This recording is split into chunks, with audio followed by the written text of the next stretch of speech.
thank you for answering our biggest question, that is how FEDIMINT can help Brazilians.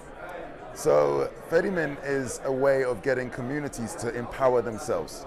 So right now, people have two choices. They can, in Brazil, they can either figure out how to custody their Bitcoin themselves, which is expensive, complicated, and is frightening, or they have to rely on exchanges. And as we've seen with recent events, even ones with all of the bells and whistles, all the trust can let you down. And we think that a better solution is communities come together who trust each other already, and then they form a form of custody for the community, run by the community, to empower the community. And so FEDIMINT can do that in Brazil. Oh, that's amazing. Thank you, Obi.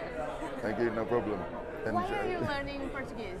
Because I live in Lisboa. Of course. Lisboa, yeah. You need to. Yeah, so I live in Lisboa, so it's Portuguese there. Yeah. But I like the sound of the Brazilian Portuguese.